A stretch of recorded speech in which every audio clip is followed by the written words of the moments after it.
Welcome to AP Calculus. My name is Mr. Royes, and today I'll be your calculus instructor. The homework that was due today had a little bit of a surprise when it came to Roman numeral 6. I'd like to clear that up right up front. Roman numeral 6, a little surprise. And here's what I'd like to clear up. On the Norman window problem, Roman numeral 1, you should have had a diagram of a Norman window. They gave you this is X, that's Y. I just had to put an R in there for the radius at the top. And since the quantity to be optimized is given as A, the area, so we say let A represent the area of the window. And so Roman numeral 2 has to have an output of A because that's a quantity to be optimized. Your input could have been X or Y or R. You would have gotten the same answer either way. I picked X. In the new example that we do today, I'm going to pick not X, just because I want to throw you off. I don't want you to think it's always X, because you got to get used to inputs, or letters that represent inputs, letters other than the letter X. But you're pretty comfortable X. How many of you are willing to admit you're more comfortable with X as the input than with any other letter on the globe in your mathematical realm? Yeah, some of you really like X's. We're going to use the letter Y as the input today in our example, but for now, it's X. Anyway, Roman numeral 3. If there's a generic formula that someone already invented, then use that. But there's no generic formula for the area of a Norman window. So when there's no, there's formula in the back of the book for the area of a circle, area is equals pi r squared, but not for the area of a Norman window. So what you do is you create one by putting words in boxes. Like, boy, I've never done the area of a Norman window before. I guess it's a rectangle plus a semicircle. So you write that down and say, I'll say A sub r is the area of the rectangle, A sub SC is the area of the semicircle. Rectangle is length times width. So XY, semicircle is 1/2 of an area of a circle, pi r squared. So now we're looking for X. We don't have any X's. Finally, we have at least one X. X times Y. R is not X, but that's okay. We deal with the cognitive dissonance of having undesirable variables in there. Then we think, let's see, what equation would give me a relationship between desirable and undesirable variables? Well, I know the perimeter of the Norman window is given as 16. How do I make a perimeter? A perimeter is 2 y's and x and 1/2 of a circumference. That would get me all the way around the Norman window.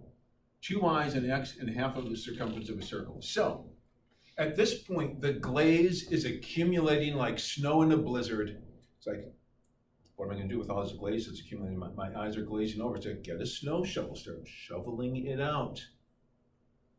Piles of the room is filling up with glaze. It's like, is anyone really going to buy this to put it on their donuts? You're hoping so, because there's a lot of glaze. Unless you remember to solve the Roman numeral 4 equations for which variable? In principle, it's which variable, class?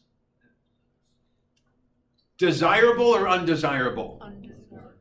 Undesirable. And so we got 2 undesirables. Y and R are both undesirable. I picked Y. Okay, so solving for y, we get this. So that y gets replaced with 16 minus x minus, so that gets replaced with another undesirable. Well, come on, r is just 1/2 of x. So after a lot of hard work, we finally get the celebrated equation. Hardest part of calculus is the pre-calculus that it takes to get to the celebrated equation. Any questions on how to get to the celebrated equation, which I happen to put in kind of a quadratic form? Yes, go ahead. Wait, so you didn't have to start with x and you don't have to solve for y? Or like you could have... No, I need area of the Norman window as a function of x. So I start out with what I know. I know that a Norman window's area is a rectangle and a semicircle put together.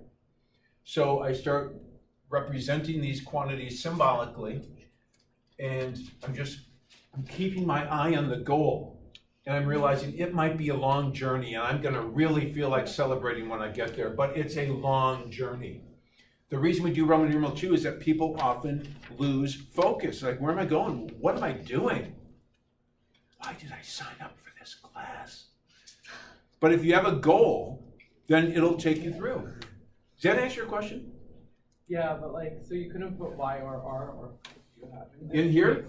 Yeah. In this Sure case. you could have. You would end up with the same answer, but you have to pick one, which then focuses your attention and gives you a goal. We could have done, I could have started the whole problem over, made A of R or A of Y. So that's gonna be a big part of today's class, is we're gonna use other variables other than, X. Question, Winna? I'm confused at how do you know which variable is undesired? Undesirable? Undesirable variables are any variables other than those listed in Roman numeral 2. Roman numeral 2 is your list of desirable variables. All other variables are undesirable. What about R? You left R is undesirable. But like in the equation you left R. Yeah. So sometimes you have to replace one undesirable variable with another undesirable variable because it serves as a stepping stone to get from where you start to where you end up. Jack? So, why, what does the X mean in X? Okay. X is going to be the input. Class, the question was, what does the X represent in A of X? We are engineers who are writing blueprints for what we want to design. We want to design a machine that has a specified input, specified output. If you're going to build a vehicle, you have to decide up front, what's it going to be fueled by? Is it going to be rocket fuel? Is it going to be coal? So decide what the input's going to be. And what's the output going to be? Is it going to be motion along the surface of the planet? Is it going to be motion through space? So decide what will the input be, what will the output be? Those are the two things you decide in Roman numeral 2. The output is decided for you. It's whatever the quantity is that's to be optimized. The input is you pick, but you better pick something. Otherwise, the glaze will fill the room and you'll be like, I can't breathe. I'm going to drown in glaze. That came from my own eyeballs. That's not the way you want to go. Does that answer your question? Yeah, go ahead. How did you solve for R? How did I solve for R? Well, I knew that radius is half of X, right? Just study the diagram. The radius is half of X. So if it takes 2 R's to make an X, then R is X over 2. So for every time I ask for dimension, is it like you can just pick? Oh, and that's Any forward. So variable actually, or- this is just Roman numeral 3. I'm now going to finish explaining the problem, and then I'll take more questions, so that we don't get bogged down halfway through the problem. Okay, so now let's go on. By the way, Roman numeral 4 was used because we did not immediately reach our goal. If you do not immediately reach the goal, come up with relationships between desirable X and any of the undesirables. Now, Roman numeral 6 is a little bit different than I explained it in class. And I just want to get us up to speed on that. I owe you an explanation of what's going on with Roman numeral 6. Roman numeral 6, happily, is going to feel just like Roman numeral 6 in related rates. Do you remember how in related rates we always had Roman numeral 6 devoted to differentiating with respect to one letter of the alphabet? What was that one letter? No, it wasn't. You're forgetting. In related rates problems, we always differentiated with respect to which letter? Adam? T is correct. In optimization problems, you can end up devoting Roman numeral 7 to either the first derivative test or the second derivative test, because both of them will get you to a relative max or a relative min. But either way, you're going to have to take the first derivative. So Roman numeral 6 in optimization schemes will always be differentiating with respect to whichever variable is the input variable. So if the input variable is X, then in Roman numeral 6, you're going to take your celebrated equation and differentiate it with respect to X. Now, I decided to use the second derivative test in Roman numeral 7. I could use the first derivative test. The point is that the advantage of the second derivative test is you don't have to set up a 3-layer number line. I can just say, well, what's the second derivative? Oh, it's a constant. Happens to be a negative constant. So if the first derivative is 0 at 32 over pi plus 4, so the first derivative is 0, the second derivative is negative, because the second derivative is always negative, because negative pi minus 4 is always a negative number. Therefore, by the second derivative test, we have a relative maximum at x equals 32 over pi plus 4. So that's basically what happened here in this problem. Let's take questions. Go How ahead. did you get that the first derivative is equal to 0? Well, I found the first derivative, and then I set it equal to 0 because that gives me the critical numbers for both the first derivative and the second derivative test.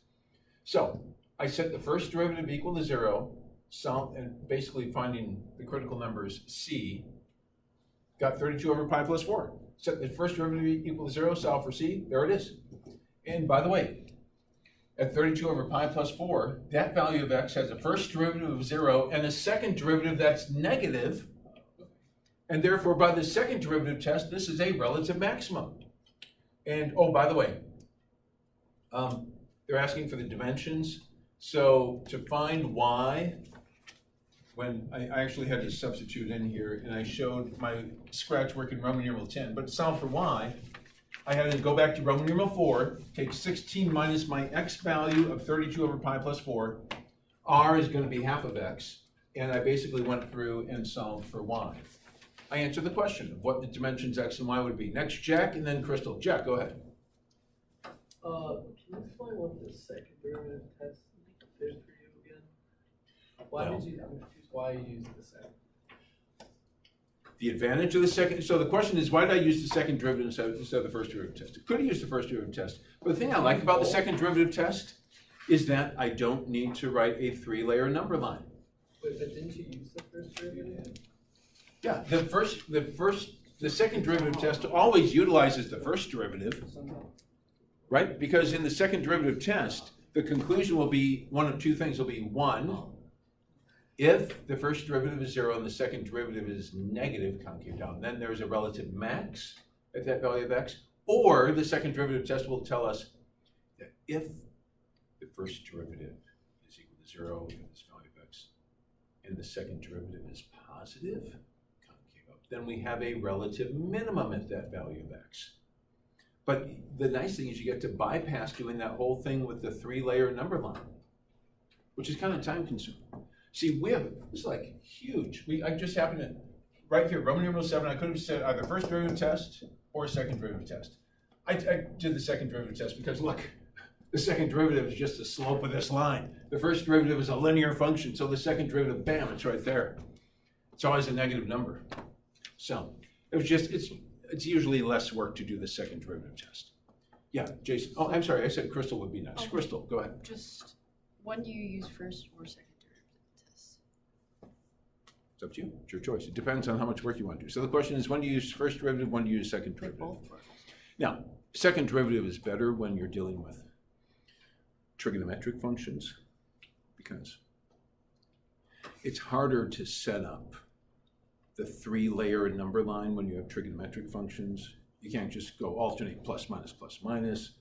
You have to do test numbers. It's usually easier to use the second derivative test when you're dealing with non-polynomial functions, e to the x, natural log x, or trig functions. Now, we need to do one more example today. And so we got 12 minutes left. I want to lead you through another example. Take out your optimization handout and find the problem, number 6. We'll do number 6 today. It is the rectangular sheet of paper, and we're going to take the rectangular sheet of paper and roll it into a cylinder. Now, if you don't have one, it's online, just take out a blank sheet of paper. Believe me, all you gotta do is, it's Roman numeral method, it's mostly your writing. The handout is basically a blank sheet of paper, and all you gotta do is this. Again, the blank notes are online, but here's what you do. For Roman numeral 1, since we have 12 minutes, let's just kind of go through it together. We have a rectangular sheet of paper that has a perimeter of 36, its dimensions x by y. So let's go like this. Let's go x by y. Given information, perimeter equals 36 centimeters. And we're going to roll up the paper so that it's now forming a cylinder that's got to be y centimeters tall. It has some radius r now, so let's define the radius as r. And notice how the circumference of the cylinder, c equals 2 pi r, is carries over to, or corresponds to what feature of the rectangle from which it was formed? What must 2 pi r, the radius of the cylinder, equal? Again, just to emphasize, we are taking this rectangular sheet of paper, it's gotta be equal to x. Yeah, that x, that length of the rectangle has now become the circumference of the cylinder. Now, what is missing from full credit Roman numeral 1? What else has to be there? Eli? Full credit numeral 1, let something represent, let, yeah. Well, we're trying to maximize volume. Do we have a Oh, symbol yeah, for, so let B represent, volume of what? of the entire shape. Of the cylinder. Okay? Now we're talking full credit. All the given information, the diagrams and the variable definitions are there. Any questions on Roman numeral 1 before I reduce it? Okay, I'd like all of you to write down what you think Roman numeral 2 is gonna be for this one.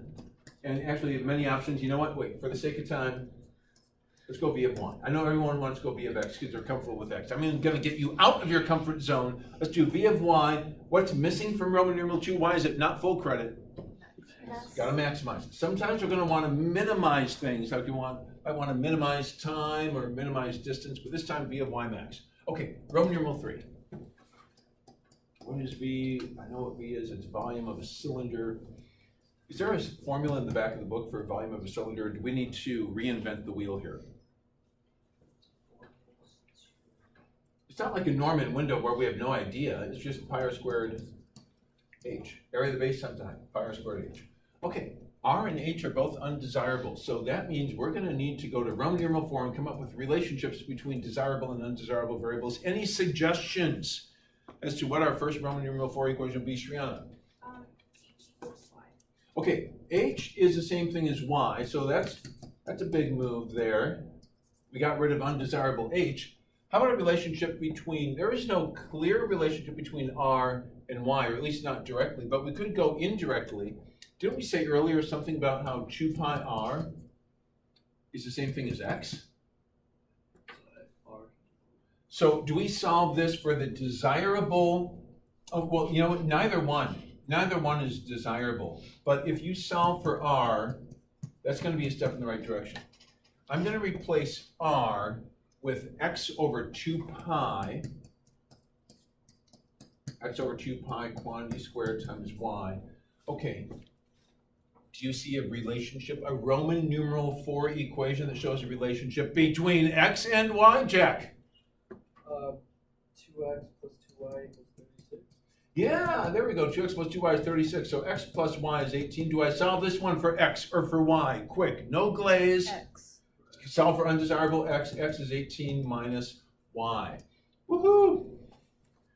We did it. We have volume as a function of y.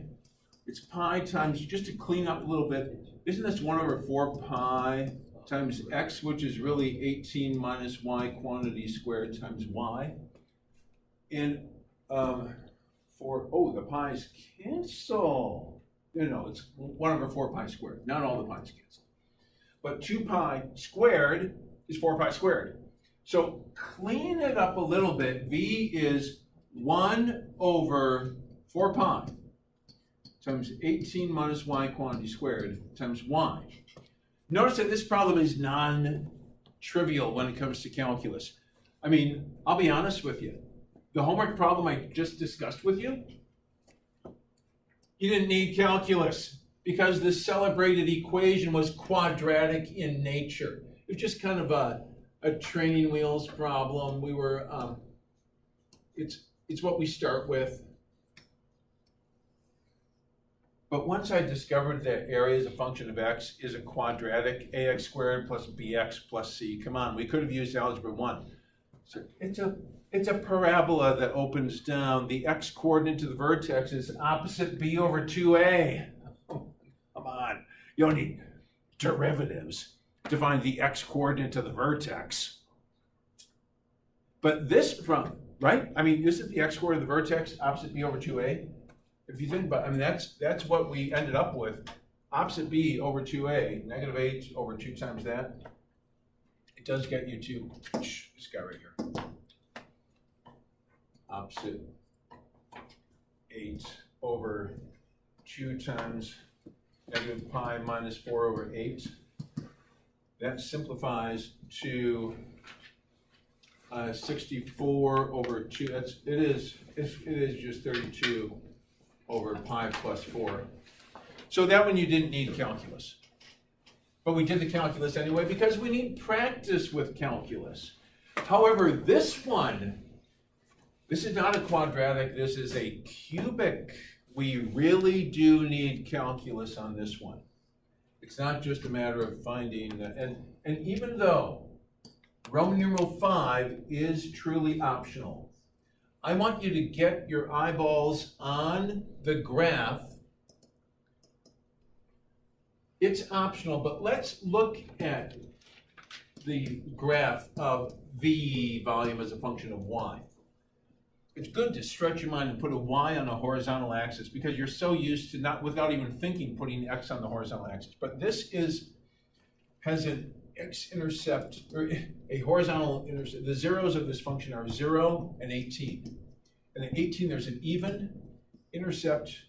So in the leading coefficient is positive 1 over 4 pi. So it's going to go bounce, crossover. We have not an absolute maximum, but we have a relative maximum somewhere between 0 and 18. I'll tell you right now, it's not 9. It's not the average of 0 and 18. It is something else.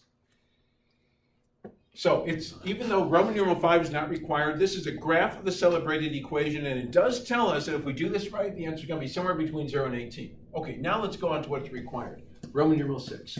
In Roman numeral 6, we're going to take the celebrated equation and differentiate it with respect to which letter? Y. It's whichever letter is the input variable. So class, would you please, using the product rule and of course a chain rule, every time you take the derivative, differentiate this with respect to Y. Do me a favor. As you find dv dy, pull the 1 over 4 pi out front and set up your chain, your product rule skeleton inside.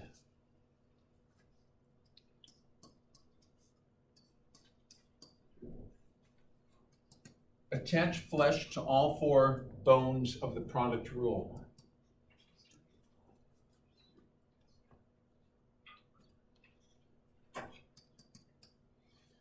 Now to bring this to closure, I'm going to lead you through this. The derivative of blob squared, derivative of the first, is 2 blob to the first times the derivative of the blob. What's the derivative of 18 minus y with respect to y, friends?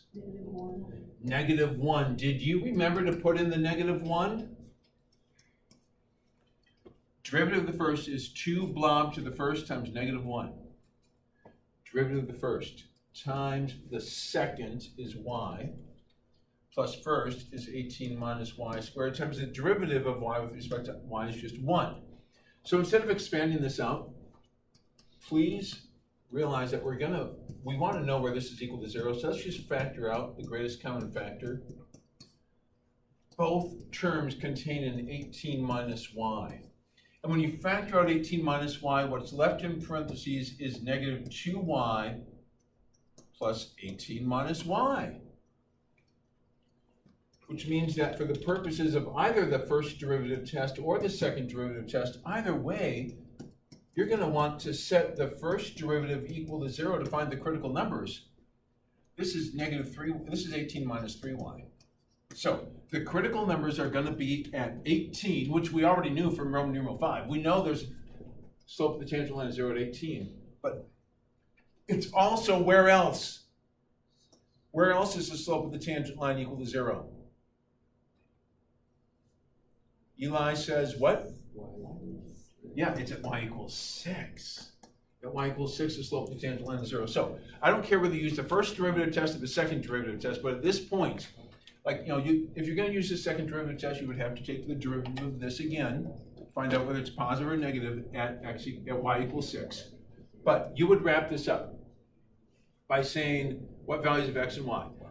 The answer on this in Roman numeral 8 will be when y is equal to 6, after you complete the first derivative test and the second derivative test, and when x equals 18 minus y, when x equals 12 centimeters.